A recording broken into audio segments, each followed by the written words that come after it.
Hello दोस्तों, स्वागत है आपका हमारे चैनल चैंपियन जैद पर। मैं हूं आपका दोस्त मोहम्मद जैद। और दोस्तों आज हम लोग सॉल्व करने वाले हैं miscellaneous exercise 5 that is vectors. ठीक है, तो आज हम लोग सॉल्व करने वाले हैं वेक्टर्स का मिसलेनियस। तो बेसिकली वेक्टर्स तो यार काफ़ी लेंदी है मिसलेनियस में, एक्सरसाइज भी काफ़ी लेंदी ही थी। ठीक है, ए भी नहीं है, सीधा 5 है सिर्फ। ठीक है, तो बेसिकली आज हम लोग सॉल्व करने वाले हैं वेक्टर्स का मिसलेनियस। तो 20 MCQ है, फिर 48 क्वेश्चन है। 3 पार्ट में डिवाइड किया गया है। पहले पार्ट में 20 MCQ 10 क्वेश्चन कराऊंगा, अगले पार्ट में 11 से लेकर 30 तक कराऊंगा, और तीसरे पार्ट में 31 से लेकर 48 तक कराऊंगा। Is that clear? तो आज हम लोग करेंगे 1 से लेकर 10 तक। पहले 1 से 20 MCQ, फिर 1 से 10 नॉन MCQs। शुरू करते पहले MCQ में, जिसमें बोल रहा है आपको, ठीक है 20 MCQs है, 1 2 3, चलो लिखते रहेंगे। बोल रहा है ए बार का मॉड्यूलस है 2, बी बार का मॉड्यूलस है 3, सी बार का मॉड्यूलस है 4, और आपसे क्वेश्चन में पूछ रहा है A bar plus B bar, B bar plus C bar, और C bar minus A bar का बॉक्स प्रोडक्ट बताओ। तो बॉक्स प्रोडक्ट का फॉर्मूला क्या होता है? A bar plus B bar dot B bar plus C bar cross C bar minus A bar, right. तो cross dot करके देखो क्या क्या आ रहा है। तो A bar plus B bar dot B bar का पहले क्रॉस करो सी बार माइनस ए बार से, फिर प्लस सी बार का क्रॉस करो सी बार माइनस ए बार से। ठीक है, तो देखो A bar plus B bar dot ये हो गया B bar cross C bar minus B bar cross A bar, plus C bar cross C bar, ठीक है, minus C bar cross A bar. Okay, तो देखो सी बार क्रॉस सी बार तो already 0 हो गया, self cross product is 0। Okay, अच्छा, तो A bar plus B bar dot B bar cross C bar minus B bar cross A bar minus C bar cross A bar. तो पहले ए बार के साथ पूरा ब्रैकेट ओपन कर दो, तो ये आ जाएगा A bar dot B bar cross C bar, फिर माइनस ए बार के साथ अगेन ब्रैकेट ओपन कर दो, तो A bar dot B bar cross A bar, फिर माइनस ए बार के साथ अगेन ब्रैकेट ओपन कर दो dot C bar cross A bar. Okay okay okay, अब बी बार के साथ ब्रैकेट ओपन कर दो, तो plus B bar dot B bar cross C bar minus B bar dot B bar cross A bar minus B bar dot C bar cross A bar. तो अगर आप ध्यान से देखो तो जहाँ जहाँ पे साइक्लिक, मैंने बताया था ना कि बॉक्स प्रोडक्ट में अगर दो वैल्यू सेम हो जाती है, मतलब ए वेक्टर और बी वेक्टर सेम हो गया, मतलब बॉक्स प्रोडक्ट में अगर ए बी आ जाए या बी बी सी हो जाए या फिर सी ए हो जाए, मतलब कोई भी दो वेक्टर बार बार आ जाए, रिपीट हो जाए एक से ज़्यादा बार, तो वहाँ पे उस बॉक्स प्रोडक्ट की वैल्यू हो जाती है 0। तो basically A dot B cross A की value 0, A dot C cross A की वैल्यू 0 क्योंकि ए रिपीट हुआ है, बी बार डॉट इसकी भी वैल्यू 0, इसकी भी वैल्यू 0 क्योंकि बी भी रिपीट हुआ है। ये बन गया box of A B C minus ये बन गया box of B C A. But मैंने क्या बोला है? मैंने बोला है साइक्लिक एक्सचेंज हम लोग कर सकते हैं बॉक्स प्रोडक्ट में, तो B C A can be written as A B C, तो इसका मतलब ये भी हो गया 0। तो बेसिकली फाइनल आंसर आ गया ऑप्शन सी, दैट इज 0। चलिए क्वेश्चन नंबर 2 देखिए। क्वेश्चन नंबर 2 में क्या बोल रहा है? ए बार का मॉड्यूलस 3 है और बी बार का मॉड्यूलस 4 है। ठीक है, ए बार का मॉड्यूलस 3 है और बी बार का मॉड्यूलस 4 है, और आगे बोल रहा है कि ए बार प्लस लैम्बडा बी बार ए bar minus lambda B bar के परपेंडिकुलर है। भाई साहब, ए बार का मॉड्यूलस 3 है, बी बार का मॉड्यूलस 4 है, और A bar plus lambda B bar is perpendicular to A bar minus lambda B bar. तो बताओ क्या लैम्बडा क्या है? ओके, हम लोग क्या करते हैं, इन दोनों वेक्टर का डॉट 0 कर देते हैं। सो देयरफॉर अगर दोनों परपेंडिकुलर है तो A bar plus lambda B bar का जो डॉट है A bar minus lambda B बार से, वो क्या आ जाएगा? 0 आ जाएगा। सो ए बार को पहले ब्रैकेट से मल्टीप्लाई करो, तो A bar dot A bar minus lambda B bar plus lambda B bar dot A bar minus lambda B bar.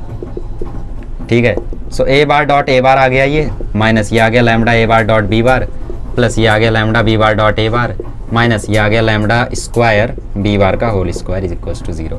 ठीक है, मतलब basically B bar dot B bar, अगले स्टेप में बताता हूँ वो। तो ये इससे खत्म हो गया। ए बार डॉट ए बार हो गया मैग्नीट्यूड ऑफ ए का स्क्वायर, ये माइनस लैम्बडा स्क्वायर, ये हो गया मैग्नीट्यूड ऑफ बी का स्क्वायर इज इक्वल टू 0। ए का मैग्नीट्यूड 3 तो 9, बी का मैग्नीट्यूड 16 इज इक्वल टू 0। तो लैम्बडा स्क्वायर आ गया 9/16, मतलब ये आ गया 3/4 प्लस माइनस में, तो सिर्फ प्लस 3/4 है, तो ऑप्शन बी यहाँ पे करेक्ट हो गया। परपेंडिकुलर था तो डॉट 0 कर दिया। अब डॉट प्रोडक्ट का सॉल्वेशन तो आना ही चाहिए आपको, तो सॉल्व किया तो लैम्डा स्क्वायर की वैल्यू 9/16 आई, रूट ले लिया तो 3/4 आ गया प्लस माइनस। ये हो गया क्वेश्चन नंबर 2। चलिए क्वेश्चन नंबर 3 करते हैं। तो क्वेश्चन नंबर 3 में बोला if sum of 2 unit vector is itself a unit vector, मतलब 2 यूनिट वेक्टर है, मान लो ए बार और बी बार, ये दोनों अगर यूनिट वेक्टर है तो इनका मैग्नीट्यूड कितना आना चाहिए 1, और जो वेक्टर आ रहा है इनको सम करके, मतलब magnitude of A bar plus B bar जो आ रहा है वो भी 1 आ रहा है, मतलब ए बार प्लस बी बार जो वेक्टर आ रहा है वो भी यूनिट वेक्टर है, तो A bar plus B bar का भी मैग्नीट्यूड कितना रहने वाला है 1 रहने वाला है। ठीक है, तो हमें क्या पता करना है, हमें पता करना है magnitude of A bar minus B bar. तो ऐसे केस में हमेशा याद रखो जब भी ऐसी कंडीशन दी हो या फिर ए बार प्लस 2b बार या फिर ऐसा कुछ भी दिया हो तो उस केस में हमेशा स्क्वायरिंग करना और ब्रैकेट ओपन करना। ठीक है, तो करते हैं। So magnitude of A bar plus B bar का whole square is equals to 1 हो गया, स्क्वायरिंग करके ओपन करो। तो मैग्नीट्यूड ऑफ ए बार का square plus 2 A dot B plus magnitude of b bar का square is equals to 1, a bar की जगह 1 डाल दो, ये 2 ए डॉट बी बार की भी जगह 1 डाल दो इज इक्वल्स टू 1, तो ये 1 से ये 1 खत्म, तो 2 ए डॉट बी की जो वैल्यू है वो आ गई -1, तो ए डॉट बी की जो वैल्यू है वो आ गई -1/2। हमें डिफरेंस पूछ रहा है तो मतलब ए बार माइनस बी बार पूछ रहा है। ठीक है, सो देयरफॉर इधर भी स्क्वायरिंग करके ओपन करो, तो A bar minus B bar का होल स्क्वायर आ जाएगा मैग्नीट्यूड ऑफ ए बार का whole square minus 2 A dot B plus magnitude of ये होल स्क्वायर, तो ये तो 1 है। अब ए बार डॉट बी बार की वैल्यू -1/2 है, तो -2 टाइम्स -1/2 प्लस ये भी 1 है, तो ये हो गया 1 minus minus plus 2 into 1/2 plus 1, तो 2 से 2 खत्म, तो ये आ गया 1 + 1 + 1, तो ये आ गया 3, रूट ले लो क्योंकि स्क्वायरिंग किए थे ना, तो magnitude of A bar minus B bar आ गया √3। तो यहाँ पे ऑप्शन बी करेक्ट हो जाएगा। वैसे एक ऑप्शन यहाँ पे 3 का भी देना चाहिए था इन्हें, तो बहुत सारे लोग उसको मार देते फिर। ठीक है, तो बस ऐसे ही करना रहता है हमेशा, कभी भी कोई भी कंडीशन बना के दे इधर उधर की स्क्वायरिंग कर दो सीधा या फिर मल्टीप्लाई कर दो जो भी दिया है। ठीक है, क्वेश्चन नंबर 4। क्वेश्चन नंबर 4 में क्या बोला है, रुकिए पढ़ते हैं।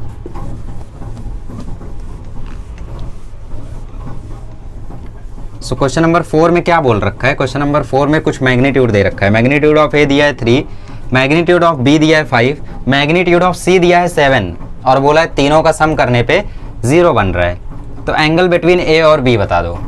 सिंपल है, देखो मैग्नीट्यूड ऑफ ए है 3, मैग्नीट्यूड ऑफ बी है 5 और मैग्नीट्यूड ऑफ सी है 7, और बोल रहा है A bar plus B bar plus C bar की वैल्यू 0 है। तो अगर तीन वेक्टर का सम 0 है, ठीक है, तो इसका मतलब ए bar plus B bar is equals to है माइनस सी बार के। अब दोनों साइड स्क्वायरिंग कर दो, मैंने बोला ना स्क्वायरिंग करने का, ऐसा कुछ भी कंडीशन बना के दे स्क्वायरिंग करो, थोड़ा समझदारी से स्क्वायरिंग करा हम लोगों ने, इसलिए सी को वहाँ भेज दिया। अब स्क्वायरिंग कर दो, तो magnitude of A bar plus B bar का whole square is equals to C bar का होल स्क्वायर। पूछ क्या रहा है, अच्छा angle between A and B पूछ रहा है। अभी आ जाएगा, देखो इसका होल स्क्वायर ओपन करो तो ये आ जाएगा मैग्नीट्यूड ऑफ ए का square plus 2 A dot B plus magnitude of B का square is equals to magnitude of C का स्क्वायर। ए का स्क्वायर 9, 2 ए डॉट बी, बी का स्क्वायर 25, सी का स्क्वायर 49, 25 और 9 34 को वहाँ भेजो, so 2 A dot B is equals to आ जाएगा 15, 49 minus 34 15, A dot B is equals to आ जाएगा 15/2। डॉट प्रोडक्ट का फॉर्मूला क्या होता है, magnitude of B cos theta is equals to 15/2। A कितना है 3, बी कितना है 5, cos theta is equals to 15/2। 3 × 5 = 15, तो कॉस थीटा क्या आ गया 1/2, तो थीटा कितना 60 डिग्री ना। आंसर 45 क्यों दिया है, फोर्थ का आंसर आएगा 60 डिग्री, है ही नहीं ऑप्शन में, तो खुद से बना लो, बी को π/3 कर लो। ठीक है दिया ही नहीं है यार इन्होंने, ऐसे करते फिलहाल। चलिए क्वेश्चन नंबर 4 देखिए, अच्छा 5 देखिए। Volume of tetrahedron whose vertices is this, find the lambda. तो वर्टाइसेस दिया है 1 - 6 10, याद रखना वर्टाइसेस दिया है, को टर्मिनस एजेस नहीं दिया है। ठीक है, को टर्मिनस एजेस नहीं दिया है, वर्टाइसेस दिया है, तो को टर्मिनस एजेस बनानी पड़ेंगी। ये ए बी सी डी दिया है तुम्हें, तो को टर्मिनस एजेस कैसे बनाते हो, ए बी बार ए सी बार ए डी बार, और वॉल्यूम दे रखा है 11। ठीक है, तो ए बी बार बना लो, ए बी बार क्या आ जाएगा, B bar minus A bar, तो -1 - 1 -2 i cap, -3 + 6 3 j cap, 7 - 10 3 k cap. A C bar बना लो, 5 - 1 4 i कैप, -1 - -6 मतलब +5 j cap, lambda -10 k cap. ए डी बार बना लो, तो ए डी बार आएगा 7 - 1 6 i कैप, -4 - -6 तो मतलब +2 j कैप, 7 - 10 मतलब -3 k cap. So therefore volume of tetrahedron क्या होता है 1/6 ऑफ ABC। तो वॉल्यूम हमें दिया 11 और ये है 1/6 और बॉक्स ऑफ ABC मतलब डिटर्मिनेंट। तो -2 3 -3 4 5 लैम्डा -10 और इधर 6 2 -3। इस 6 का यहाँ मल्टीप्लाई कर दो तो 66 इज इक्वल्स टू -2 5 -3 या -15 -2 लैम्डा +20। ठीक है, ब्रैकेट ओपन करना जानते हो तो समझ गए होगे। -3 4 -3 या -12 -6 लैम्डा +60 फिर -3 4 2 या 8 6 5 या 30 8 -30 -22। So 66 is equals to 30 +4 lambda -40 +36 +18 lambda -180 +66। तो ये 66 है, ये 66 हजम हो गया मतलब 0 हो गया 0। 30 -40 -10 प्लस 4 लैम्डा 18 लैम्डा 22 लैम्डा +36 -180। तो -10 -180 190 तो -190 +36 +22 लैम्डा। सो देयरफॉर -190 +36 कितना होता है 154। सो 154 इज इक्वल्स टू 22 लैम्डा। तो लैम्डा इज इक्वल्स टू आ जाएगा 7 क्योंकि 22 7 या 54 होता है। तो ए हो गया हमारा फिफ्थ का ऑप्शन ए। चलिए क्वेश्चन नंबर 6 में बोला है अगर अल्फा 60 है बीटा 45 है तो गामा क्या होगा। सो अल्फा 60 है बीटा 45 है तो हम जानते हैं L² + M² + N² 1 होता है। इसका मतलब cos square alpha plus cos square beta plus cos square gamma जो है वो 1 होता है। तो cos स्क्वायर अल्फा मतलब cos square 60 cos square beta मतलब cos स्क्वायर 45 और cos स्क्वायर गामा कितना होता है 1 होता है, right. So therefore cos square 60 मतलब 1/4 cos स्क्वायर 45 मतलब 1/2 प्लस cos स्क्वायर गामा कितना होता है 1 होता है, राइट। सो 3/4 वहाँ जाएगा तो ये आ जाएगा 1/4 तो 1/4 आ गया cos स्क्वायर गामा। तो गामा की वैल्यू क्या आ जाएगी cos गामा आ जाएगा +-1/2 तो गामा की वैल्यू आ जाएगी 60 डिग्री या तो 120 डिग्री। तो ऑप्शन डी, छठे का ऑप्शन डी। सातवां क्वेश्चन बोल रहा है find the distance of point 3, 4, 5 from y axis. Y axis से डिस्टेंस निकालनी है तो फॉर्मूला क्या होता है √x² + z²। 3 का स्क्वायर 9 5 का स्क्वायर 25 तो √34। तो 7th का ऑप्शन नंबर सी। चलिए फाइनली मैं रफ कर देता हूँ, ठीक है। तो ये हो गए हमारे कुछ 7 क्वेश्चंस। अभी तो यार सफ़र लंबा है, खुद को बता रहा हूँ मैं कि एनर्जी बनाए रखनी है क्योंकि सफ़र अभी लंबा है, ठीक है। अभी तो कुछ 30 क्वेश्चंस कराने हैं, 23 क्वेश्चंस कराने हैं अभी। आइए फर्दर देखते हैं। क्वेश्चन नंबर 8 में बोला है the line joining the point this and this is parallel to the line whose direction ratios are this, ठीक है। तो line joining the point -2, 1, -8 and A, B, C मतलब ये लाइन इस पॉइंट, अगर ये पॉइंट A है ये पॉइंट B है तो ये लाइन पॉइंट A से भी पास हो रही है और पॉइंट B से भी पास हो रही है, ठीक है, ये सेंस है। और ये पैरेलल है उस लाइन के जिसका डायरेक्शन रेशियो है 6, 2, 3। तो ये वो लाइन है जिसके ये पैरेलल है और उसका डायरेक्शन रेशियो है 6, 2, 3। तो अगर आप लाइन प्लेन पढ़े हो अभी, अगर पढ़े हो तो आपको पता होगा कि AB बार जो होता है, जो AB बार होता है मतलब जो B बार माइनस A बार होता है वो हमें देता है direction ratio of the line. तो अगर इसका डायरेक्शन रेशियो हमें मिल गया तो इसका डायरेक्शन रेशियो और इसका डायरेक्शन रेशियो दोनों प्रोपोर्शनल होगा। क्यों? क्योंकि दोनों पैरेलल हैं। तो डायरेक्शन रेशियो निकालने का सिंपल तरीका होता है AB बार निकाल लो। तो AB बार मतलब B बार माइनस A बार, मतलब ये आ जाएगा A + 2 I कैप, ठीक है, B - 1 J कैप और C + 8 K कैप, ठीक है। तो ये आ गया हमारा direction ratio B bar minus A bar का। तो ये चीज़ और ये चीज़ प्रोपोर्शनल होगी। So therefore A + 2/6 is equals to B - 1/2 is equals to C + 8/3 is equals to lambda ले लो। सो देयरफॉर अच्छा वैल्यूज़ देख लो कौन सी सेटिस्फाई कर रही है सिंपली। ठीक है, पहला ऑप्शन है 4, -3, 4, 3, -5। सो देयरफॉर 4 डाल दो तो 4 + 2/6 3 - 1/2 -5 + 8/3। देखो रेशियो इक्वल आ रहा है क्या 6/6 2/2 3/3 इक्वल आ गया, मतलब ऑप्शन ए सही है। वरना फिर ऑप्शन बी डालते, सी डालते, डी डालते, ऐसे डाल के चेक करना था। तो बेसिकली फंडा सिंपल है, लाइन का डायरेक्शन ए बी बार किसके पैरेलल है इसके, तो इसका रेशियो प्रोपोर्शनल होगा, प्रोपोर्शनल कर दिया, सॉल्व। ओके चलिए क्वेश्चन नंबर 9 में बोला है sign square alpha sign square beta, ये तो तुम्हें पता ही है यार, आंसर 2 आता है, मैंने आपको बताया ही है। कैसे निकालोगे, cos square alpha cos square beta cos square gamma को 1 करके कॉस अल्फा बीटा गामा को 1 minus sine square alpha 1 minus sine square beta 1 minus sine square gamma में कन्वर्ट करके निकाल लोगे। अच्छा 10th में बोला है l m n are direction cosines of line this. ठीक है, इस लाइन के अगर ये डायरेक्शन कोसाइंस है तो आपको पता है कि वो क्या आता है, वो यूनिट वेक्टर आता है। एल एम एन से अगर आप लोगों को यूनिट वेक्टर बनाना है तो मैंने आप लोगों को वेक्टर्स में बताया था कि अगर एल एम एन की हेल्प से आपको यूनिट वेक्टर बनाना हो तो आप बनाओगे एल आई कैप प्लस एम जे कैप प्लस एन के कैप, क्योंकि बेसिकली जो under root l square plus M square plus N square आएगा वो कितना आएगा, अंडर रूट 1 आएगा, मतलब 1 आएगा। तो basically this is nothing but a unit vector, तो ऑप्शन बी यहाँ पे 10वें का हो जाएगा।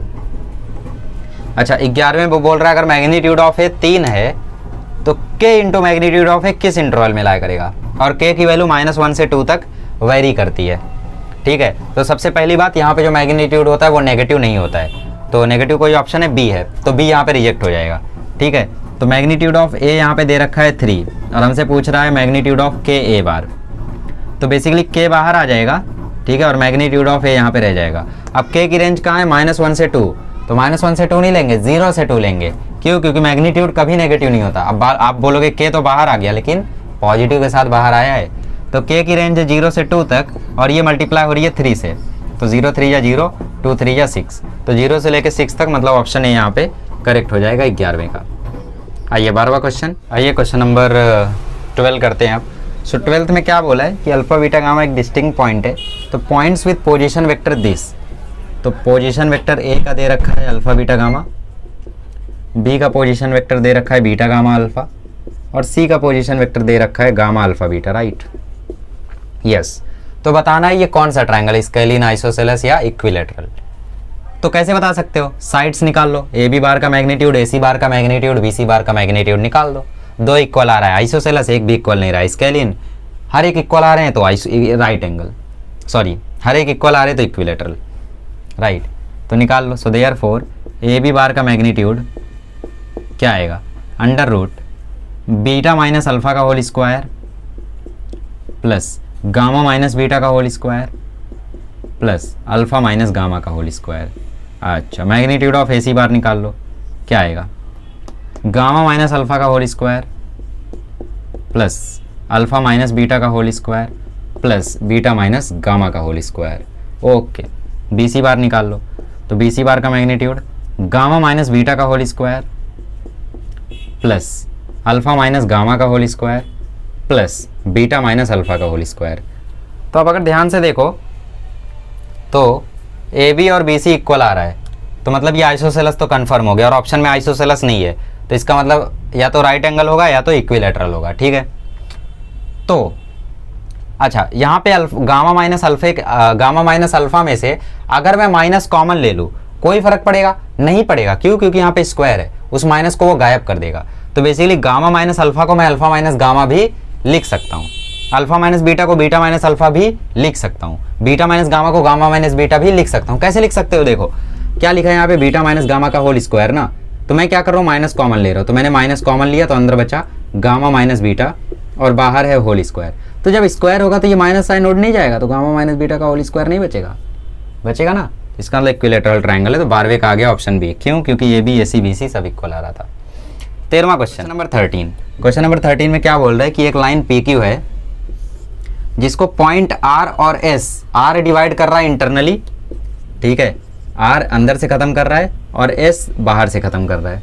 जैसे बीमारियां कुछ अंदरूनी होती है कुछ बाहर की होती है, कुछ बीमारियां अंदर से खत्म करती है कुछ बीमारियां बाहर से खत्म करती है।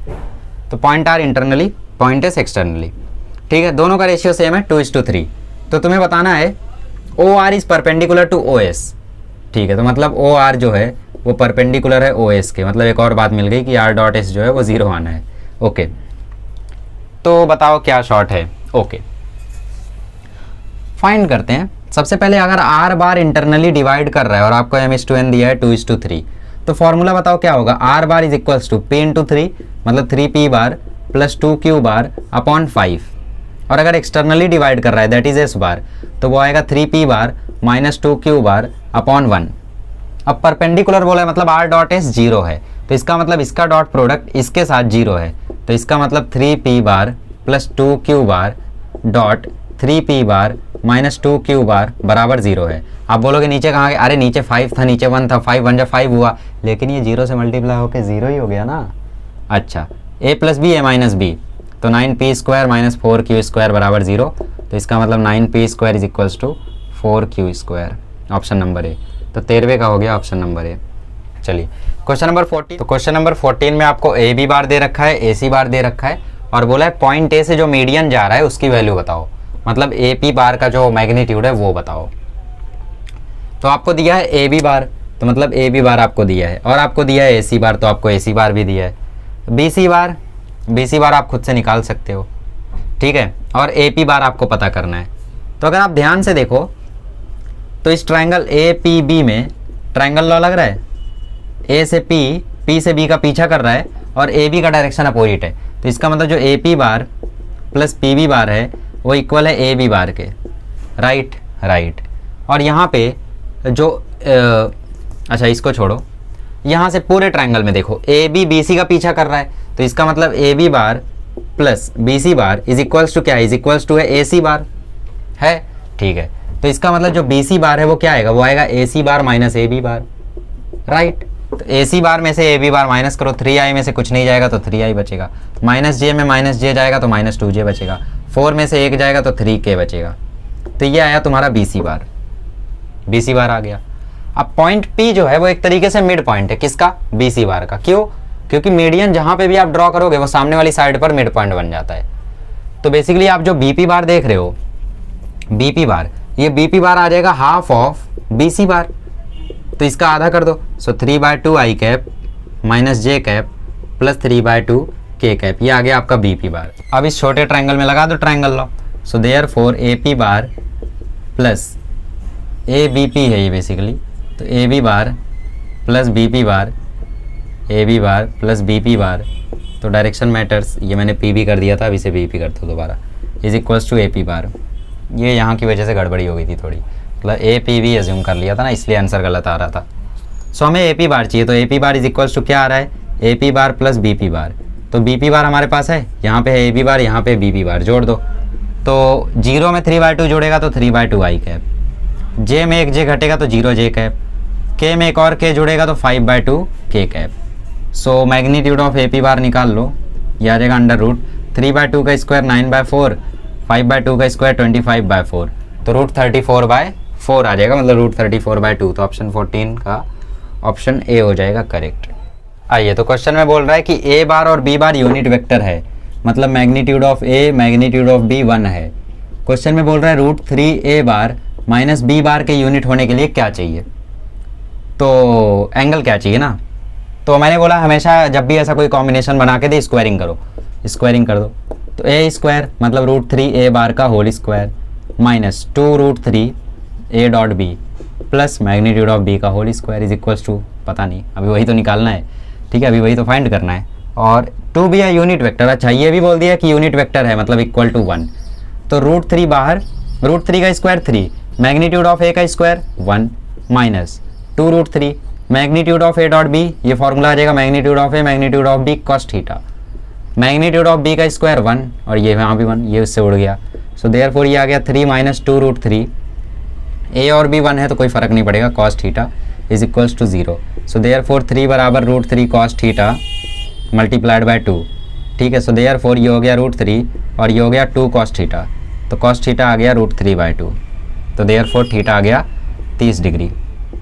सो देयरफॉर ऑप्शन ए यहाँ पे करेक्ट हो जाएगा 15वें का। नहीं समझा, अरे कुछ नहीं यार, magnitude of A magnitude of B 1 दिया है, बोला है कि ये भी यूनिट वेक्टर बनना चाहिए तो इसका भी मैग्नीट्यूड 1 होना चाहिए, फिर स्क्वायरिंग कर दिया, स्क्वायरिंग करने के बाद तुम खुद से अब सॉल्व कर लो, समझ जाओगे। चलो नेक्स्ट क्वेश्चन में बोल रहा है लेट थीटा विद, अरे यार इसे बोला है ए डॉट बी जो है उसका मैग्नीट्यूड ए क्रॉस बी के इक्वल है। फॉर्मूला क्या होता है इसका, फॉर्मूला होता है magnitude of A magnitude of B cos theta, इसका फॉर्मूला होता है magnitude of A magnitude of B cos theta, इसका फॉर्मूला होता है magnitude of A magnitude of b sine theta. तो ये इससे समाप्त, इसको यहाँ मल्टीप्लाई कर दो तो tan थीटा बराबर आ गया 1 कब होता है 45 डिग्री पे, या फिर साइन थीटा कॉस थीटा के बराबर कब होता है 45 डिग्री पे, तो π/4 हो गया आंसर। 135 डिग्री भी आएगा लेकिन ऑप्शन में है नहीं, ठीक है। अगर ऑप्शन में वो होता तो वहाँ पे मेंशन कर देता कि ए डॉट बी 0 आ रहा है, ठीक है, कोई किया था हम लोगों ने एक्सरसाइज में ऐसा क्वेश्चन। अरे भाई अगला क्वेश्चन मेरा नाइट मेयर, आइए देखते हैं। आई डॉट जे क्रॉस के, क्योंकि ये मेरा नाइट मेयर है तो मैं इस क्वेश्चन को बहुत धीरे कराऊंगा और 3 तरीके बताऊंगा। ठीक है, 3 तरीके बताऊंगा सॉल्व करने के। चलिए देखिए 17वां, आई डॉट जे क्रॉस के plus J dot I cross के प्लस के डॉट आई क्रॉस जे। तो एग्ज़ाम में हुआ ऐसा मेरे प्यारे विद्यार्थियों, के क्रॉस आई आ गया और मैं प्रैक्टिस इसकी खूब करके गया था। एग्ज़ाम के 10 मिनट पहले सिर्फ एक क्वेश्चन देख कर गया था, वो ये था और यही आया। तो मुझे लगा एग्ज़ाम में वही आया जो टेक्स्ट बुक में था या जो मेरे पेपर में था या जो मैंने क्वेश्चन देखा था घर पे, लेकिन वहाँ पे के क्रॉस आई था। देखो सबसे पहला तरीका क्या है, आई डॉट जे क्रॉस के होता है आई प्लस जे डॉट के आई क्रॉस के होता है माइनस जे प्लस के डॉट आई क्रॉस जे होता है के। तो I dot I 1 minus J dot J 1 के डॉट के 1, तो आंसर आ गया 1। मैं भी 1 मार के आ गया, लेकिन मैं ये भूल गया था कि वहाँ पे के क्रॉस आई दिया। इतना अंधापन किया मैंने 4 आंखों के बावजूद, मैंने के क्रॉस आई को वहाँ माइनस जे लिखा और 1 ला दिया आंसर। 3 तरीके बताने वाले थे। यस, दूसरा तरीका है आई डॉट जे क्रॉस के, मतलब ये बॉक्स प्रोडक्ट ऑफ आई जे के है, राइट, जे आई के है, राइट, के आई जे है, राइट, तो इनका बॉक्स प्रोडक्ट है। तो बॉक्स प्रोडक्ट निकालने का एक और तरीका क्या है, बॉक्स प्रोडक्ट एक और निकालने का तरीका है डिटर्मिनेंट बनाओ। तो बेसिकली 3 अलग अलग बॉक्स प्रोडक्ट है और उनका सम है।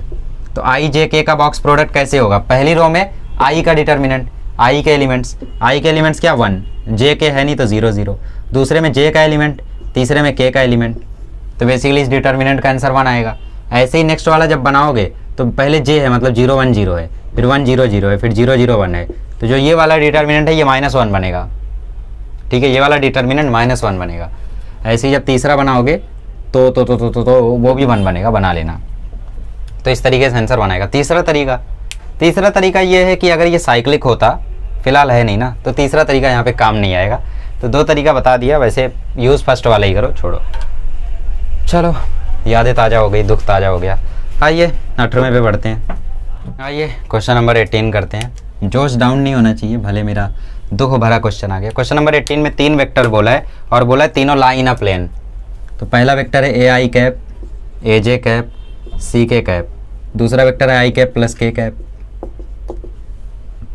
तीसरा वेक्टर है सी आई कैप प्लस सी जे कैप प्लस बी के कैप। तो इनका बॉक्स प्रोडक्ट 0 हो जाएगा, क्यों, क्योंकि तीनों एक ही प्लेन में। तो डिटर्मिनेंट 0 किसका, ए सी 1 0 1 सी सी बी। फिर जो भी बोला है ऑप्शन देख लेंगे।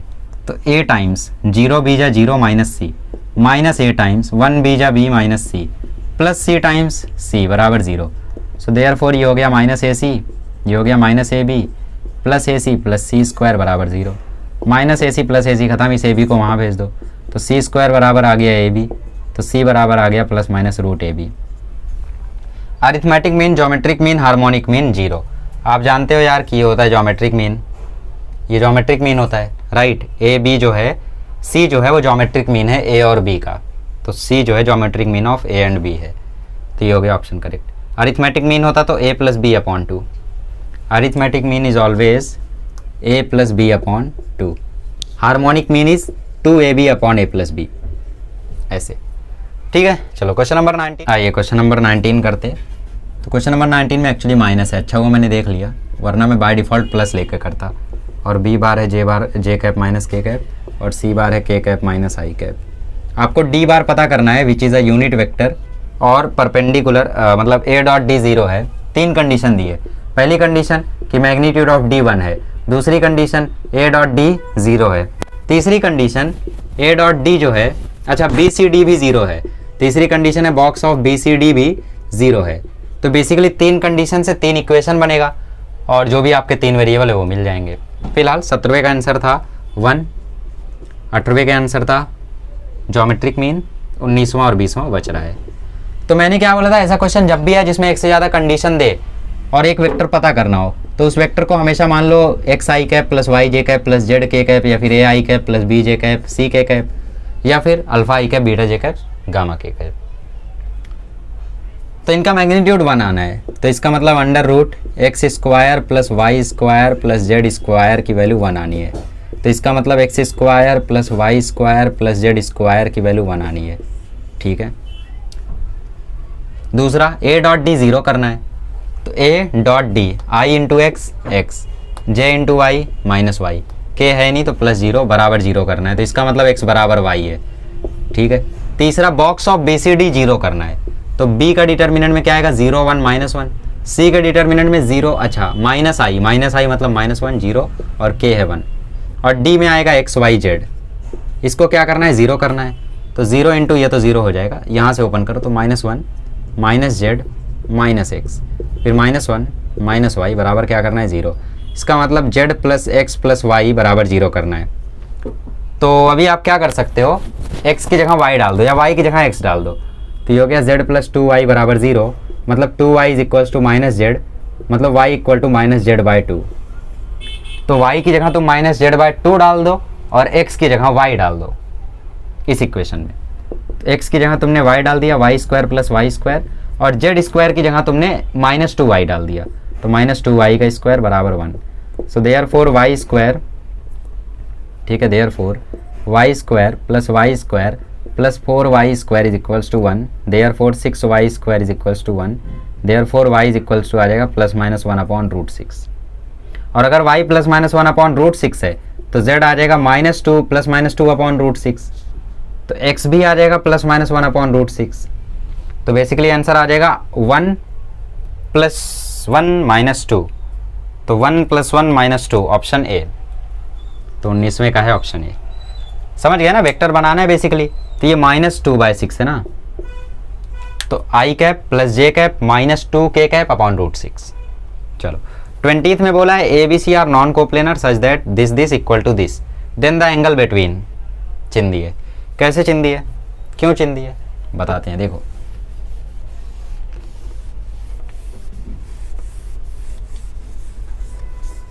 देखो कुछ नहीं करना है, बट बस क्वेश्चन सॉल्व करना है। कुछ लोग बोलते हैं ना कुछ नहीं करना है, बस ऐसे करना है। भाई जब कुछ नहीं करना है तो इतना भी क्यों करना है। चलिए क्वेश्चन नंबर 20, ए बार बी बार सी बार नॉन कोप्लेनर है तो कोई फायदा नहीं है हमें उससे।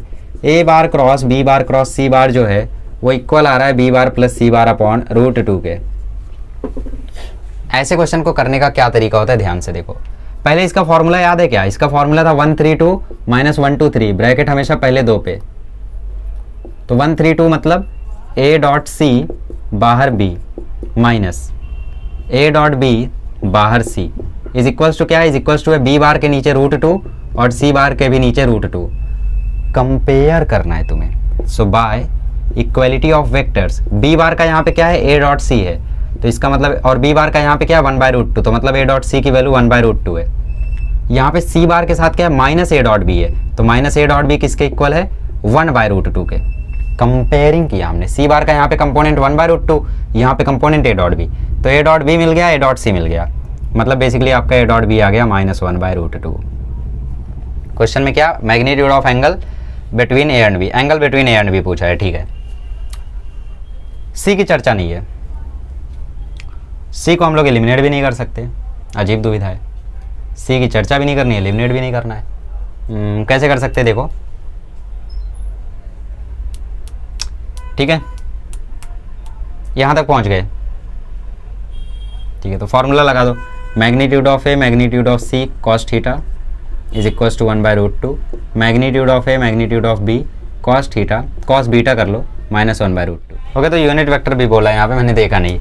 तो यूनिट वेक्टर भी है, तो ए का मैग्नीट्यूड 1, बी का मैग्नीट्यूड भी 1, इसका मतलब जो कॉस बीटा है वो आ गया -1/√2, और -1/√2 है तो इसका मतलब बीटा 135 डिग्री होगा। 135 डिग्री मतलब 3π/4, मतलब 20 का ऑप्शन ए हो गया।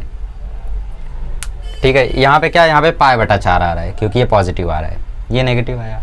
समझ गए, कभी भी अगर एक वेक्टर दूसरे के इक्वल दिया हो और खास करके क्रॉस प्रोडक्ट में ऐसा किया हो, श्योर हो जाओ इक्वलिटी ऑफ वेक्टर लगाना है, ऐसे करते इसको। ओके चलो, तो नॉन MCQ के 10 क्वेश्चंस करके छुट्टी लेते हैं, और क्या ही कर सकते हैं। तो नॉन MCQ शुरू करते हैं, पहला क्वेश्चन। तो चलिए हम लोग आ चुके हैं अगले दिन में। तो क्वेश्चन नंबर MCQs हो गए थे हम लोगों के, तो नॉन MCQ का क्वेश्चन नंबर 1 हम लोग शुरू करते हैं। ठीक है, तो क्वेश्चन नंबर 1 क्या है नॉन एमसीक्यू का, ABCD is a trapezium with AB parallel to DC। तो एबीसीडी एक ट्रेपेजियम है जिसमें AB जो है वो DC के पैरेलल है। तो ये सपोज हम लोगों का ABCD ट्रेपेजियम हो गया और AB DC के पैरेलल है, इसका मतलब डायरेक्शंस हो गए ऐसे। ओके, फिर क्वेश्चन में बोल रहा है जो DC है वो 3 टाइम्स AB है, ठीक है, और AB को बोला है P बार। क्वेश्चन में बोला है कि जो AB है वो है P बार और जो BC है वो है Q बार, ठीक है। और क्वेश्चन में बोला है जो DC है वो 3 टाइम्स AB है, मतलब जो DC है वो 3 टाइम्स P बार है। फिर क्वेश्चन में बोल रहा है कि भैया AM पता करो। अच्छा, M क्या है? M is the mid point of DC, ठीक है, मतलब यहाँ पर एक पॉइंट M है जो कि इस DC का मिड पॉइंट है, ठीक है। पॉइंट M क्या है? DC का मिड पॉइंट है, ठीक है। M is mid point of DC। तो हमें क्वेश्चंस में क्या क्या पता करना है? पहले हमें पता करना है AM, ठीक है, फिर हमें पता करना है BD, फिर हमें पता करना है MB और फिर पता करना है DA और सब कुछ पता करना है in terms of P and Q। Fine, देखते हैं। सबसे पहले हमें AM पता करना है, तो AM बार हम लोग बना लेते हैं। ओके, सो AM बार का जो डायरेक्शन है वो कुछ इस प्रकार से आ जाएगा। ये बन गया हम लोगों का AM बार। ओके, तो AM बार में अगर मैं देखूं, क्या मुझे DM बार पता है? अगर DC बार 3P बार है, सो DM क्या हो जाएगा? DM बार हो जाएगा 1/2 टाइम्स ऑफ DC बार। क्यों? क्योंकि M मिड पॉइंट है तो DC हाफ हो जाएगा ना, तो बेसिकली ये हो जाएगा 3P बार बाय 2। तो हमें DM मिल गया। हमें DM पता है। क्या हमें AD पता है? AD तो हमें नहीं पता है, ठीक है, बट हमें DM पता है। और हमें क्या पता करना है? हमें AM पता करना है ना। DM पता है और फिर तो MC भी हमें पता है, ठीक है, MC भी हमें फिर मालूम है। ओके, AB भी हमें मालूम है और BC भी हमें मालूम है। तो ठीक है ना, हो तो गया। फिर देखो कैसे कर रहे हैं। ये आपको देखो, ये आप लोगों को MC मालूम है। MC क्या है आपका? 3P bar by 2। अगर M जो है वो मिड पॉइंट DC का है तो DM और MC इक्वल होंगे ऑब्वियसली, तो DM जितना होगा उतना ही MC भी होगा। ओके, तो MC हम लोगों को मिल गया 3P बार बाय 2 और BC बार हमें पता ही है कितना है, Q बार है, और AB बार हमें पता ही है कितना है, P बार है। तो हमें क्या पता करना है? हमें पता करना है AM बार, राइट। तो अगर आप लोग ध्यान से देखो तो इस पर्टिकुलर चीज में हम लोग कैसे कैलकुलेट कर सकते हैं। अभी देखो, इसको बाहर निकाल दो, बाहर निकालोगे तो थोड़ा ज्यादा समझ में आएगा, ठीक है। सो ये देखो AMCB, तो ABCM ये हमने कैपिटल बाहर निकाल दिया। डायरेक्शंस कैसे हैं? ऐसे हैं, ऐसे हैं, ऐसे हैं और ऐसे हैं। ये आपका जो MC है ये है 3P bar by 2।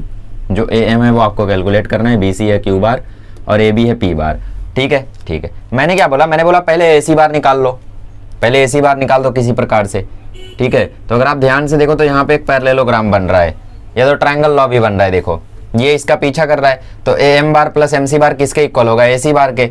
So therefore जो AM बार है प्लस MC बार है वो किसके इक्वल होगा? वो इक्वल होगा AC बार के। देखो ना, AM MC का पीछा कर रहा है तो वो किसके इक्वल होगा? AC बार के। सो AM बार कितना है पता नहीं, MC बार कितना है 3P बार बाय 2 और AC बार कितना है वो भी नहीं पता, ठीक है। तो ये हमने रिलेशन 1 इस्टेब्लिश कर दिया। आगे देखिए, इस दूसरे वाले ट्रायंगल में देखिए, इसमें कौन किसका पीछा कर रहा है? AP बार पीछा कर रहा है, AB बार पीछा कर रहा है BC बार का, और किसके इक्वल हो जाएगा? AC बार के। सो देयरफॉर दूसरे से क्या रिलेशन आ जाएगा? AB bar plus BC bar is equals to AC bar. अब इस AC बार की जगह ये उठा के डाल दो। सो देयरफॉर AB बार है P बार, BC बार है Q बार, AC बार है AM bar plus 3P bar by 2। तो इसको यहाँ कर दो। सो देयरफॉर जो AM बार की वैल्यू है वो क्या आ जाएगी? P bar plus Q bar minus 3P bar by 2। तो P बार में से 3P बार बाय 2 जब माइनस कर दोगे तो बचेगा minus P bar by 2। So therefore जो AM बार है उसकी वैल्यू आ जाएगी Q bar minus P bar by 2। ये हो गया AM बार। समझ में आया कैसे निकाला हम लोगों ने? नहीं समझा? अरे यार, करना कुछ नहीं था, बस आप लोगों को जो M बोला था वो मिड पॉइंट था, तो आपने DM और ये निकाल लिया, दोनों इक्वल आया। DM की वैल्यू जितनी थी उतनी वैल्यू MC की भी आई। फिर हमने इसको बाहर निकाल दिया। इसको बाहर निकालने के बाद हमने थोड़ा समझा, तो यहाँ पे 2 रास्ते थे आपके पास। आप parallelogram law of vector addition भी यहाँ से लगा सकते थे, ठीक है, या तो आप ट्रायंगल लॉ भी लगा सकते थे, दोनों रास्ता था। तो basically AM bar plus MC बार जो है वो इक्वल आ गया AC बार के, राइट। इस रिलेशन से आपको AC बार का एक रिलेशन मिल गया AM बार के साथ। फिर आपने इसमें भी ट्रायंगल लॉ लगा दिया तो वो ये आया, फिर आपने AC बार उठा के इसमें लगा दिया तो ये सॉल्व हो गया, आ गया, राइट चलो देखो अब BD बार निकालते हैं इसको रफ करके। नेक्स्ट क्वेश्चन में बोला है फाइंड BD बार। तो डायग्राम दोबारा से बना लो ताकि बेहतर समझ में आए। तो बेसिकली ये है तुम्हारा ABCD, इसमें तुम्हें पता करना है BD बार। BD बार मतलब तुम्हें पता करना है ये चीज़, ठीक है, BD बार तुम्हें पता करना है। तो अगर आप ध्यान से देख पा रहे हो तो इसका डायरेक्शन ऐसा है, इसका डायरेक्शन ऐसा है। तो आप लोग अगर ध्यान से देख पा रहे हो तो BD बार निकालने के लिए आप ट्रायंगल लॉ लगा सकते हो, इन ट्रायंगल BDC। तो इन ट्रायंगल BDC कौन किसका पीछा कर रहा है? BD पीछा कर रहा है DC का। सो देयरफॉर जो BD बार प्लस DC बार है उसकी वैल्यू किसके इक्वल आ रही है? BC बार के। सो देयरफॉर BD बार की वैल्यू क्या आ जाएगी? BD बार की वैल्यू आ जाएगी BC बार माइनस DC बार। अब आपको BC बार भी पता है कितना है, BC बार Q बार है, और DC बार भी आपको पता है कितना है, 3 टाइम्स P बार। सो देयरफॉर BD बार आ गया। आसान आसान। नेक्स्ट में बोला है MB बार। तो MB बार कैसे पता कर सकते देखो। अच्छा उससे पहले हम लोग DA बार पता कर लें। हमने AM बार कैलकुलेट ऑलरेडी कर लिया है।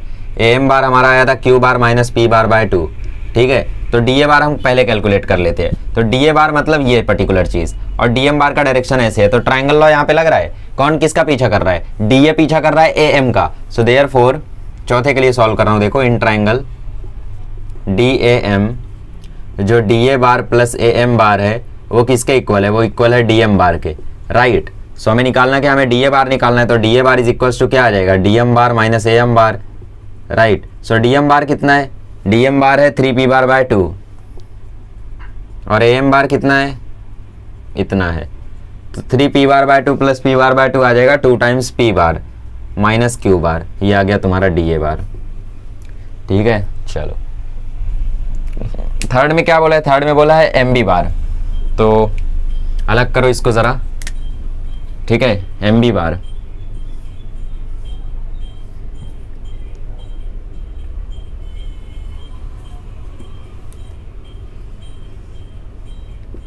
AMCB। तो हमें क्या पता करना है? हमें पता करना है MB बार। तो हमें MB बार पता करना है। इसका डायरेक्शन है ऐसे और इसका डायरेक्शन है ऐसे, तो ये भी ट्रायंगल लॉ से आ रहा है। सो इन ट्रायंगल MBC कौन किसका पीछा कर रहा है? MB BC का पीछा कर रहा है। सो देयरफॉर MB, समझ रहे हो ना पीछा वाला कंसेप्ट? अगर आपने मेरे पुराने वीडियोस देखे हैं तो समझ रहे होगे पीछा वाला कंसेप्ट, ठीक है। तो MB बार हमें पता करना है और BC बार सब हमें बाकी पता है। तो MB bar is equal to हो जाएगा MC bar minus BC bar. तो MC बार कितना है? MC बार है 3P बार बाय 2, और BC बार कितना है? Q बार।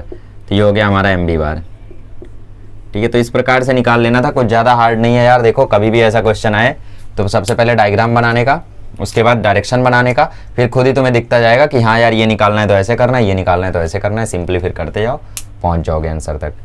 चलो क्वेश्चन नंबर 2 करते हैं। चलिए क्वेश्चन नंबर 2 देखिए। क्वेश्चन नंबर 2 में बोला है point ABC have position vector ABC, ठीक है। Point P is the mid point of AB। The points A, B, C have position vector A bar, B bar, C bar respectively. Point P is the position vector midpoint of BC. तो यहाँ पे AB है आपका। Question में क्या बोला है? Point P is the midpoint of AB। तो AB का मिड पॉइंट है यहाँ पे पॉइंट P, ठीक है। तो आपको पता करना है PC बार। अब ये C बार कहाँ है? ये तो सोचने वाली बात है यार, C बार किधर है? The points have position vector this, और बाकी कुछ बोला ही नहीं है। तो मान लो जो C है वो कहीं यहाँ पर है, ठीक है। और यहाँ से ये PC बार मुझे पता करना है, ठीक है। इसका पोजीशन वेक्टर है A बार, इसका पोजीशन वेक्टर है B बार, ठीक है। सो द पॉइंट्स, मान लिया हमने कि C बार वहाँ पर है।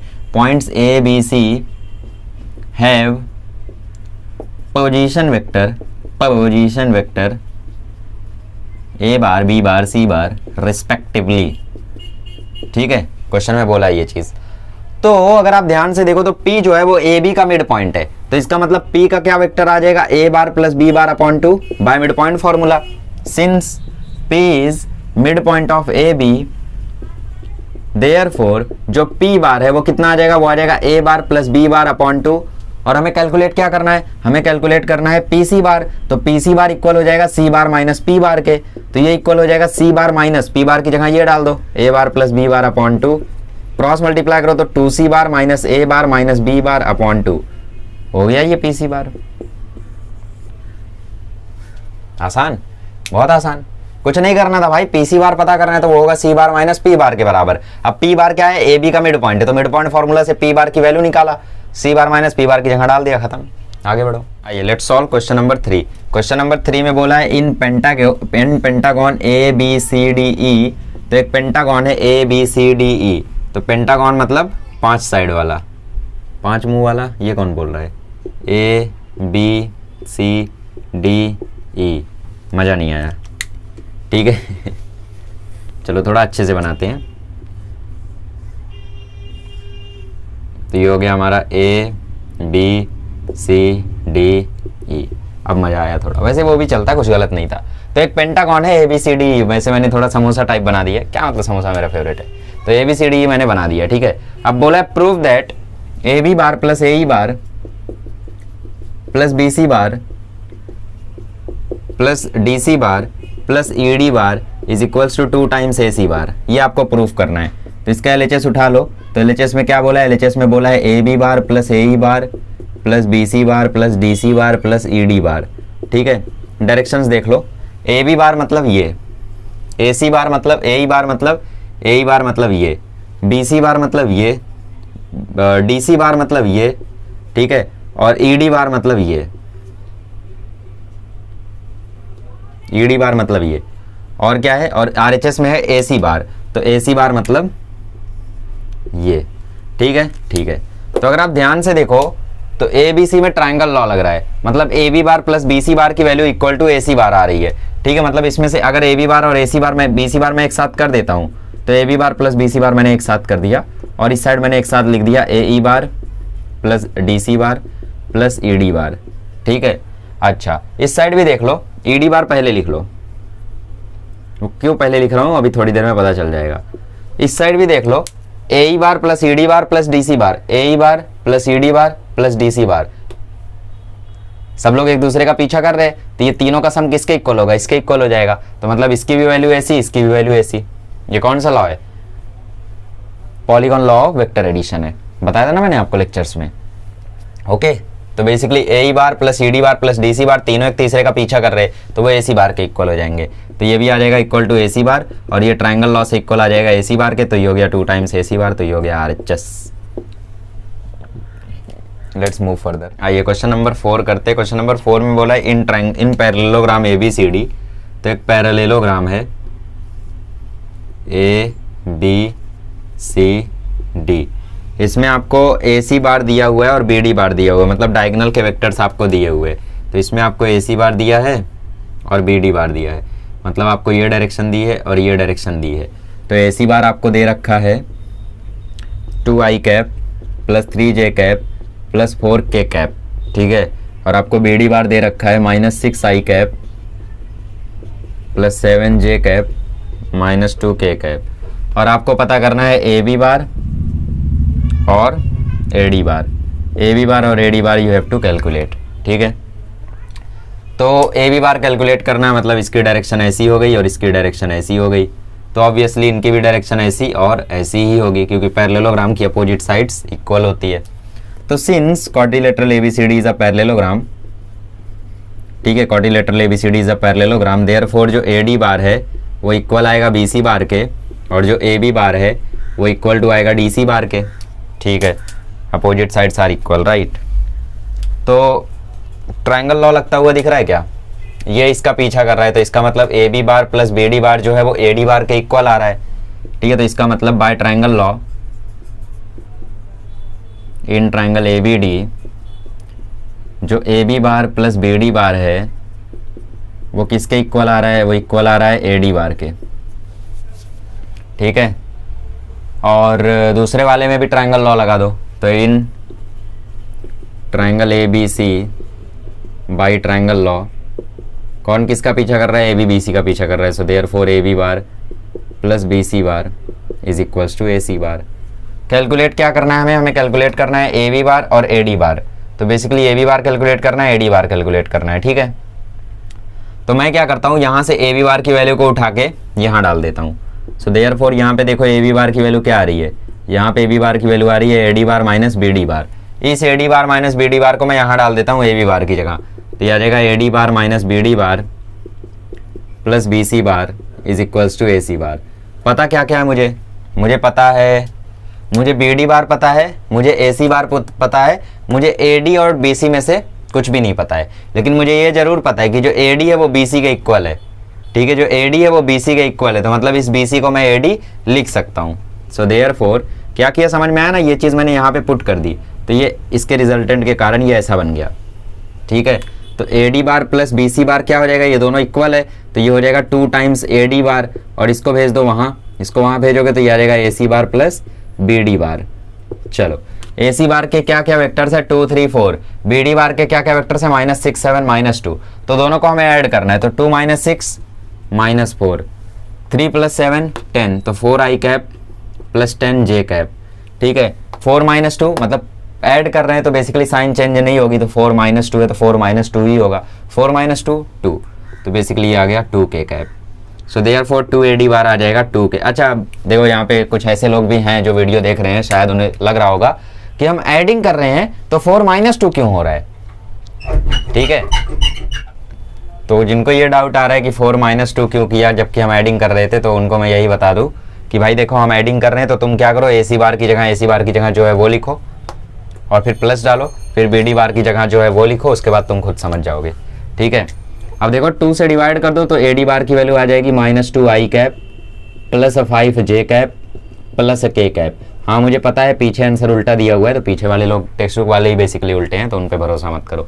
ये आ गया ए डी बार। अब ए बी बार निकालना है, तो हमें बी डी बार पता है, हमने ए डी बार निकाल दिया, तो ए बी बार निकाल लो, अब इसको इसमें डाल दो। So therefore A B bar is equals to हो जाएगा, ए डी बार डाल दो -2 i cap plus 5 j cap plus k cap. ठीक है, माइनस बी डी बार क्या है, बी डी बार है -6 7 -2, -6 i cap plus 7 j cap -2 k cap. Solve करो तो -2 -6 मतलब -2 + 6, तो ये आ जाएगा 4 i कैप, 5 - 7 तो ये आ जाएगा -2 j कैप, +1 -2 तो +1 + 2 तो मतलब ये आ जाएगा +3 k कैप। तो ये आ गया ए बी बार। खत्म, ए बी बार भी निकाल दिया, ए डी बार भी निकाल दिया। चलो आगे बढ़ते हैं, आइए क्वेश्चन नंबर 5 करते हैं। क्वेश्चन नंबर 5 में बोला है if 2 sides of triangle are i cap plus 2 j cap and i cap plus j cap. ठीक है, अच्छा यहाँ पे सपोज आपको ट्रायंगल है ए बी सी, तो इसमें क्या बोला है कि कोई 2 साइड का वेक्टर आपको दे रखा है, तो मान लो वो 2 साइड है ए बी बार और बी सी बार, तो आपको ए बी बार और बी सी बार दे रखा है। क्या बोला है, ए बी बार दे रखा है i cap plus 2 j cap, मतलब एक साइड का वेक्टर दे रखा है i cap plus 2 j cap, और दूसरे साइड का वेक्टर दे रखा है i cap plus k cap. ठीक है, ठीक है, तो सही है।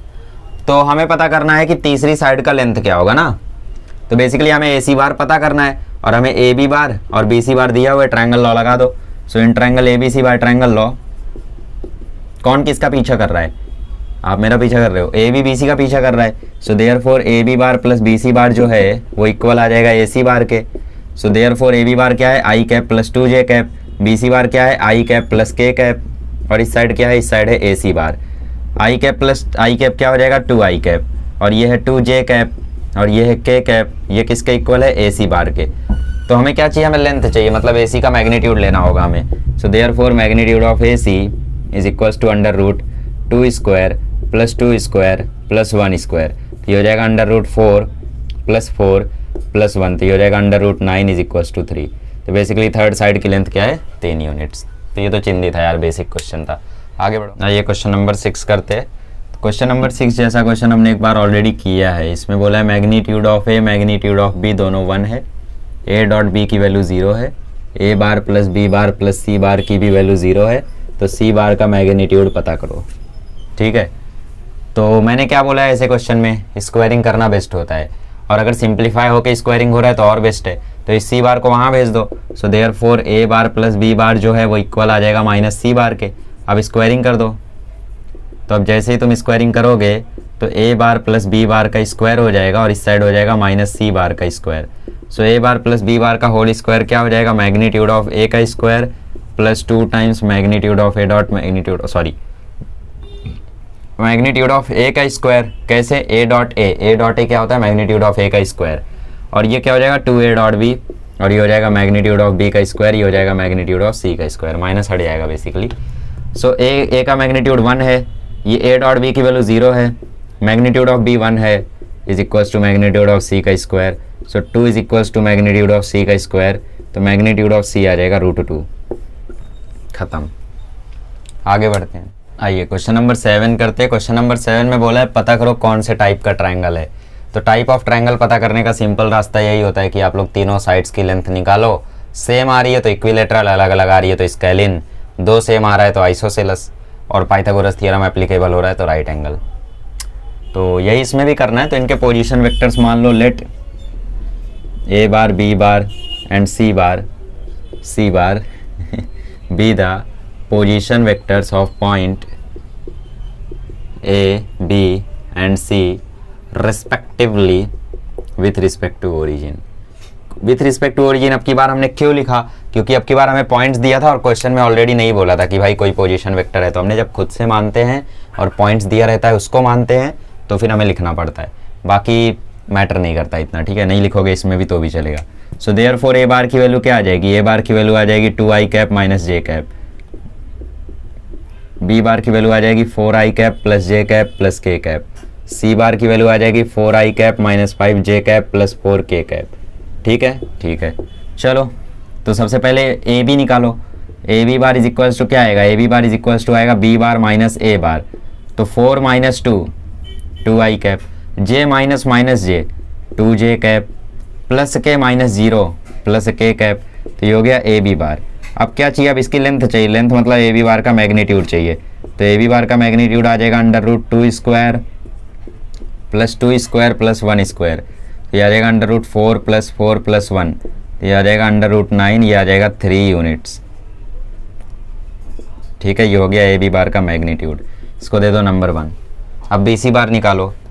ठीक है, बी सी बार क्या आएगा, बी सी बार आएगा सी बार माइनस बी बार, तो 4 में से 4 गया 0 हो गया, -5 में से -1 -6j कैप, 4 में से 1 गया तो +3k कैप, तो ये हो गया तुम्हारा बी सी बार। तो मैग्नीट्यूड ऑफ बी सी क्या आ जाएगा, निकाल लो, √-6 का स्क्वायर प्लस 3 का स्क्वायर, ये आ जाएगा √36 प्लस 9, ये आ जाएगा √45, तो ये हो गया तुम्हारा बी सी का मैग्नीट्यूड, दैट इज़ 45। इसको दे दो नंबर 2। अब ए सी बार निकाल लो। तो जहाँ तक मुझे लग रहा है या तो स्केलिन आएगा या तो राइट एंगल आएगा, क्योंकि दो साइड तो अनइक्वल आ चुकी है, तो तीसरी इक्वल आ गई तो आइसोसेलस भी हो सकता है। खैर अभी कुछ कह नहीं सकते, तो सी बार माइनस ए बार निकालते हैं, बट इतना कह सकते हैं कि इक्विलेटरल तो अब नहीं होगा। 4 में से 2 जाएगा तो बचेगा 2i कैप, -5 में से -1 होगा तो -5 प्लस 1 होगा, तो ये आएगा -4j कैप, प्लस 4k में से 0 जाएगा तो बचेगा 4k कैप, तो ये हो गया तुम्हारा ए सी बार। तो magnitude of A C bar क्या आएगा, ये आएगा √2 का स्क्वायर प्लस ऑफ -4 का स्क्वायर प्लस 4 का स्क्वायर, तो 2 का स्क्वायर होगा 4, -4 का स्क्वायर होगा 16, 4 का स्क्वायर होगा 16, 16 16 32 4 36।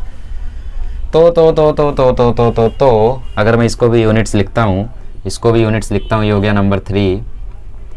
तो अगर आप ध्यान से देख रहे हो तो तीनों साइड अनइक्वल तो आ रही है, लेकिन पाइथागोरस थ्योरम अप्लाई हो रहा है अगर आप ध्यान से देखो तो। ठीक है, ध्यान से अगर आप देखो तो बी सी बार का जो स्क्वायर है वो आ रहा है 45, और ए बी बार का स्क्वायर प्लस ए सी बार का स्क्वायर इक्वल आ रहा है 9 + 36 45 के। तो इन दोनों केस से हमें ये समझ में आया कि जो A B square plus A C square है वो किसके इक्वल है, वो इक्वल है बी सी स्क्वायर के। तो इसका मतलब ट्रायंगल ए बी सी क्या है, राइट एंगल्ड ट्रायंगल है, राइट एंगल्ड ट्रायंगल। समझ गए ना कैसे किया हम लोगों ने। तो करना कुछ नहीं है, बस आप लोगों को कुछ नहीं करना है, कुछ भी नहीं करना है। करना है क्या करना है, ए बी बार निकालो, बी सी बार निकालो, ए सी बार निकालो, तीनों का मैग्नीट्यूड निकालो। तीनों इक्वल आए तो इक्विलेटरल, दो इक्वल आए तो आइसोसेलस, कोई इक्वल नहीं आया और राइट एंगल का थ्योरम भी अप्लाई नहीं हो रहा है तो इसका मतलब स्केलिन, और कोई इक्वल नहीं आया बट राइट एंगल बन रहा है मतलब पाइथागोरस अप्लाई हो रहा है तो राइट एंगल ट्रायंगल। सोच लोगे। चलो फिर सेकंड वाला करते हैं। आइए क्वेश्चन नंबर 2 भी कर लेते हैं। तो इसमें भी मान लो L bar M bar N bar be position vector of L M N respectively with respect to origin. ठीक है, ओके। तो L बार क्या आ जाएगा, L बार आ जाएगा 3i cap -2j cap -3k cap, M bar क्या आ जाएगा, एम बार आ जाएगा 7 I cap plus 0 J cap plus 1 K cap, तो 0 जे कैप लिखने की आवश्यकता नहीं है। एन बार क्या आ जाएगा, एन बार आ जाएगा i cap plus 2 j cap plus के कैप। ओके, सो देयरफॉर तीनों साइड्स का लेंथ निकालो, तो L M bar is equal to आ जाएगा M bar minus l bar, तो m bar minus l bar तो 7 माइनस 3 क्या आ जाएगा 4 आई कैप, जे कैप का कोई टर्म है नहीं मतलब 0, 0 माइनस माइनस 2 तो ये आ जाएगा plus 2 j cap, plus K minus minus 3, एक माइनस हमारा वाला एक माइनस इसका, तो प्लस के प्लस 3 के, तो ये हो जाएगा प्लस 4 के, तो ये आ गया हमारा एल एम बार। सो देयरफॉर एल एम का मैग्नीट्यूड क्या आ जाएगा, इसका मैग्नीट्यूड आ जाएगा √4 square plus 2 square plus 4 square, मतलब ये आ जाएगा 36, तो ये आ गया एल एम बार हमारा 36 यूनिट्स। ये हो गया नंबर 1। एम एन बार निकाल लो, एम एन बार कैसे निकालोगे, एन बार माइनस एम बार करके, तो आई में से 7 आई जाएगा तो बचेगा माइनस 6 आई, 2 जे में से 0 जे जाएगा तो बचेगा प्लस 2 जे, के में से के जाएगा 0 हो जाएगा, तो ये हो गया एम एन बार। देयरफॉर एम एन बार का मैग्नीट्यूड निकाल लो, तो ये आ जाएगा √-6 का स्क्वायर प्लस 2 का स्क्वायर, तो ये आ जाएगा √38 यूनिट्स।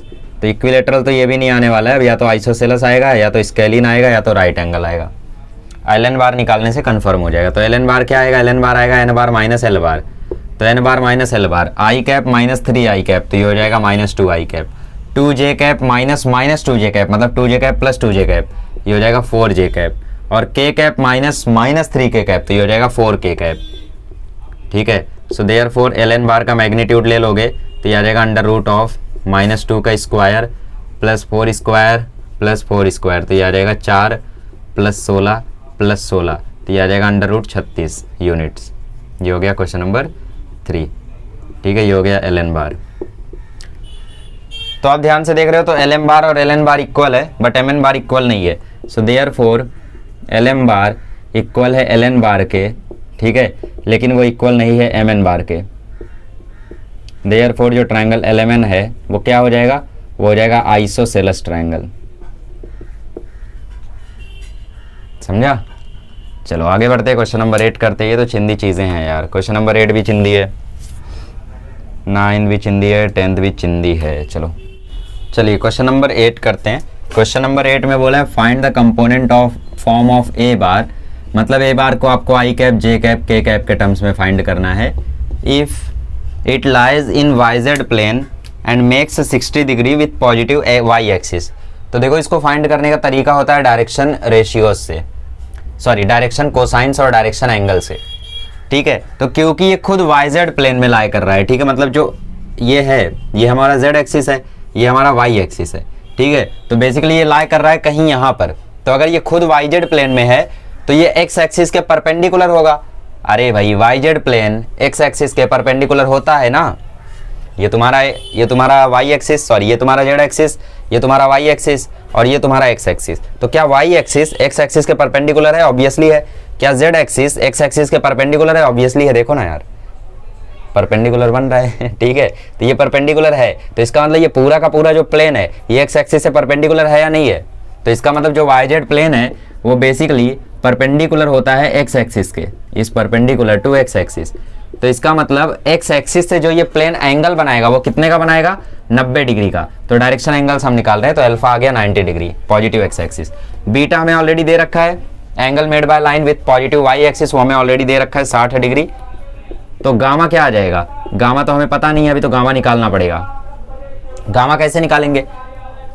गामा निकालेंगे L square plus M square plus N square is equals to 1 से। एल स्क्वायर मतलब कॉस स्क्वायर 90, एम स्क्वायर मतलब कॉस स्क्वायर 60, एन स्क्वायर मतलब cos square gamma is equals to 1। So therefore cos square 90 0, cos square 60 हो जाएगा 1/4। ये हो गया cos square gamma is equals to क्या है? 1 है। So therefore cos square gamma is equals to आ जाएगा 1 - 1/4। So therefore cos square gamma is equals to आ जाएगा 3/4। सो देयरफॉर कॉस गामा आ जाएगा प्लस माइनस √3/2। तो ये आ गया तुम्हारा कॉस गामा। अब कैसे निकालेंगे? अब देखो हम लोग यूनिट वेक्टर में रिप्रेजेंट करते थे ना एल एम एन को, वही कर देना है। तो यूनिट वेक्टर के फॉर्म में अगर एल एम एन को हम लोग रिप्रेजेंट करेंगे तो आएगा एल आई कैप एम जे कैप एन के कैप। बट अगर इसको पूरा का पूरा वेक्टर बनाना है तो हमें क्या करना होगा? इसके मैग्नीट्यूड से मल्टीप्लाई करना होगा। और इसका मैग्नीट्यूड हमें दे रखा है, कितना दे रखा है? मैग्नीट्यूड ऑफ ए दे रखा है 4, तो 4 से मल्टीप्लाई करना होगा, तो 4 से मल्टीप्लाई कर दो। तो देयरफॉर जो ए बार है वो आ जाएगा magnitude of A into L I cap M J cap plus N के कैप। तो मैग्नीट्यूड ऑफ ए है 4, एल कितना है तुम्हारा, एल मतलब कॉस अल्फा, तो कॉस अल्फा 0 है, एम मतलब कॉस बीटा मतलब कॉस 60 मतलब 1/2, तो ये है 1/2 जे कैप, एन मतलब कॉस गामा मतलब ये चीज, तो ये कितनी है √3/2, तो ये हो गया √3/2 के कैप। ठीक है, प्लस माइनस में लिख लो, तो प्लस माइनस बाहर लगा दो इकट्ठे, 4 को अंदर भेजो तो ये आ जाएगा प्लस माइनस 2 2 = 4, तो ये हो जाएगा 2 जे कैप, फिर इसको अंदर भेज दो तो ये हो जाएगा 2√3 के कैप, तो ये हो गया मैग्नीट्यूड ऑफ ए। समझा? ठीक है, कभी कभी ऐसा हो सकता है कि आपका आंसर गलत आया हो, तो चेक करने का रास्ता ऐसा है कि जैसा फिजिक्स में करते हो ना, कंपोनेंट ले लेते हो वैसा ले लो। बेसिकली बोल क्या रहा है कि मैग्नीट्यूड ऑफ जो ए बार है वो वाई जेड प्लेन में लाई कर रहा है, तो मान लो जो ए बार है वो कहीं यहाँ लाई कर रहा है और इसका मैग्नीट्यूड है 4। ठीक है, ये जो एरो है इसका मैग्नीट्यूड 4 है। अब तुम्हें बोल रहा है ये जो एरो है, ये जो वेक्टर है वो एंगल बना रहा है 60 degree with positive Y axis, मतलब यहाँ से एंगल बना रहा है 60 डिग्री। तो कंपोनेंट्स अगर लोगे तो थीटा के साथ आएगा cos थीटा, मतलब इधर कंपोनेंट आएगा 4 cos 60, मतलब y की तरफ आएगा 2, y की तरफ आएगा 2, और z की तरफ आएगा 4 sin थीटा, मतलब 4 sin 60, मतलब z की तरफ आएगा 4 × √3/2, मतलब z की तरफ आएगा 2√3, और बाकी x की तरफ ये जा नहीं रहा है तो x की तरफ 0। तो इस तरीके से रीचेक कर सकते हो, बट मेथड ये फॉलो करना है, फिजिक्स नहीं कर रहे हो। ठीक है, बट यूज कर सकते हो। चलो ऐसा ही क्वेश्चन नंबर 2 भी है, तो उसे भी कर देता हूँ, शायद आपको और क्लियर हो जाए। ये क्वेश्चन नंबर 2 करते हैं 8th का। इसमें बोल रहा है लाई कर रहा है एक्स जेड प्लेन में और पॉजिटिव एक्स एक्सिस से एंगल बन रहा है 45 डिग्री का, पॉजिटिव जेड एक्सिस से एंगल बन रहा है 45 डिग्री का, और जो मैग्नीट्यूड ऑफ ए है वो है 10।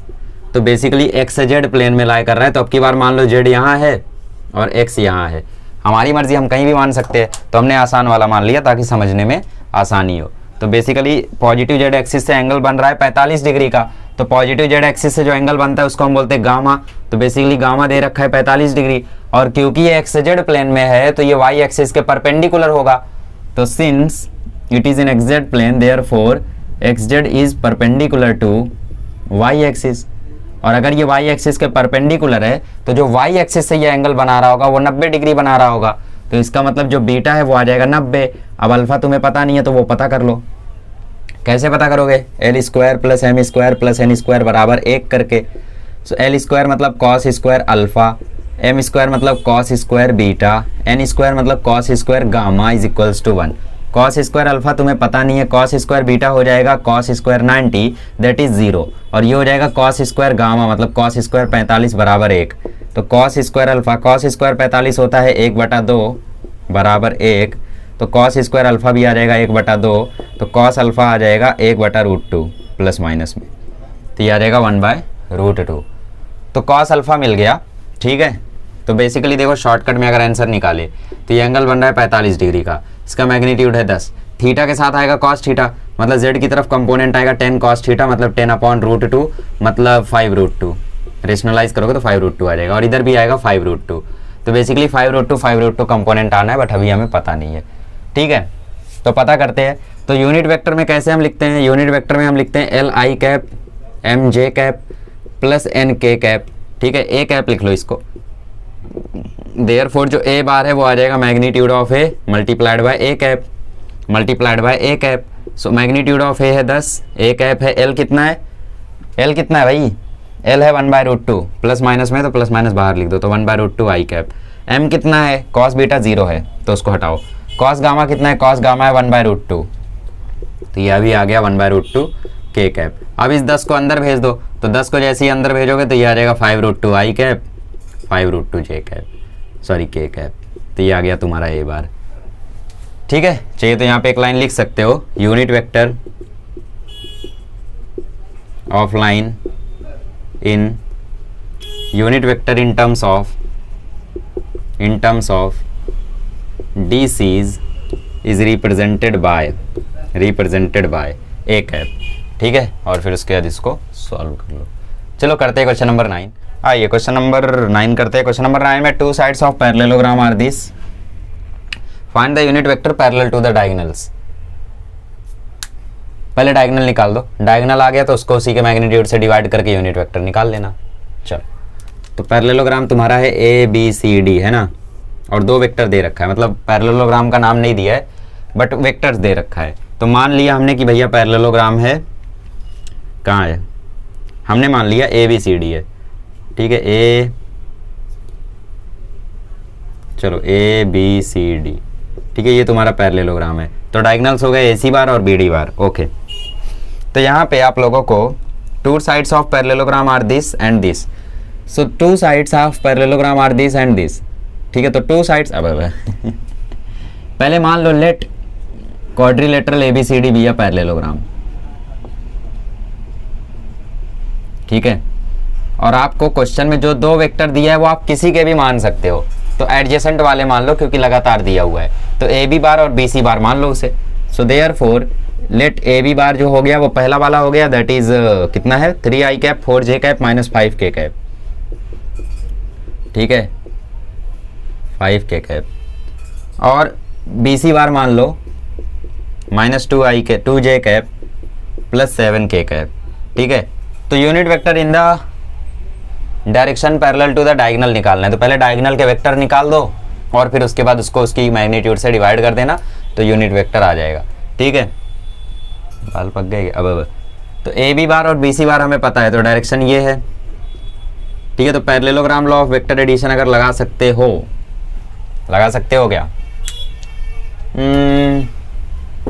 ऐसा करो, इसको AD बार मान लो, ठीक है, इसको AD बार मान लो, तो ये हो गया AD बार। तो parallelogram law of vector addition लगा के AC बार निकाल दो। वैसे उधर भी लगा सकते थे, ऐसा कोई वो नहीं है, बट अटपटा लगता है इसलिए मैंने नहीं लगाया वहाँ पे, ठीक है। तो हमने इसको मान लिया AB बार, इसको मान लिया AD बार, वो भी चलता है, ऐसा कोई वो नहीं है। So therefore by parallelogram law AC bar is equals to आ जाएगा AB bar plus AD bar, ठीक है। AB बार में AD बार जोड़ दो, 3i कैप में कुछ नहीं जोड़ा, 3i कैप, 4j में से 2j गया तो 2j कैप, माइनस 5 में प्लस 7 हुआ तो प्लस 2k कैप, तो ये हो गया AC बार, AC बार हो गया ये, ठीक है। अब BD बार निकाल दो, तो BD बार निकालने के लिए क्या कर सकते हैं हम लोग, देखो AB बार और BC बार जोड़ के हम लोग निकाल सकते हैं। तो हमें पता है सिंस ये पैरेललोग्राम है तो जो AD बार है वो BC बार के इक्वल होगा ही होगा, तो इसका मतलब BC बार की भी वैल्यू AD बार के बराबर हो जाएगी, तो ये भी हो जाएगा minus 2j cap plus 7k cap. और AB बार आपको पता ही है, सो देयरफॉर ये आपको पता है और BC बार भी आपको पता है, तो ये दोनों एक दूसरे का पीछा कर रहे हैं, तो वो AC के बराबर होगा ना। हाँ यार, पैरेललोग्राम लॉ तो नहीं लग रहा है।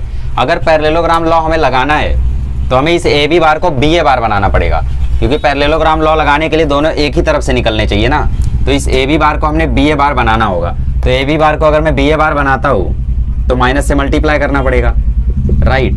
तो बेसिकली यहाँ पे फॉर्मूला तो लग जाएगा, बट फॉर्मूला लगेगा BA bar plus BC bar is equals to आएगा BD बार, समझ गए ना, BA bar BC bar is equals to BD bar, parallelogram law.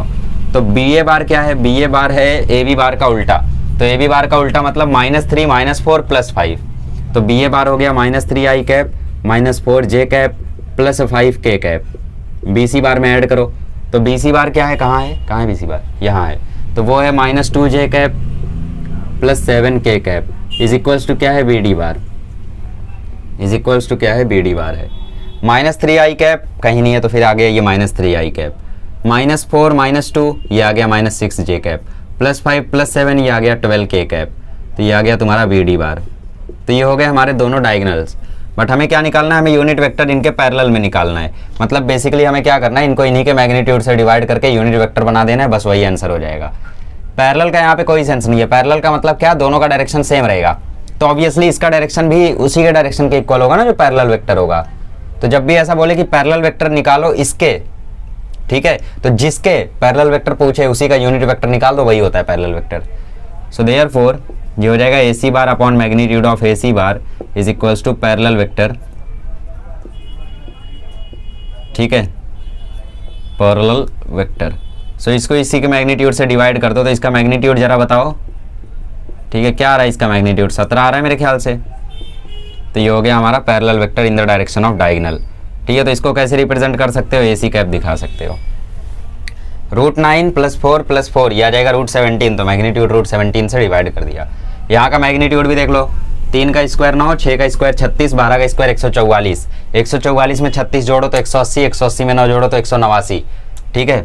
तो इसका जो बी डी कैप है वो आ जाएगा B D bar upon magnitude of B D, और ये मैग्नीट्यूड ऑफ बी डी कितना है, रूट 189 है, तो ये रूट है 189, और रूट 189 कितना होता है, कुछ नहीं होता है, तो फिर ऐसे ही रहने दो, -3i cap -6j cap +12k cap, that's it. चलिए आगे बढ़ते हैं। आइए क्वेश्चन नंबर 10 कर लेते हैं। क्वेश्चन नंबर 10 क्या है, पता नहीं क्या है।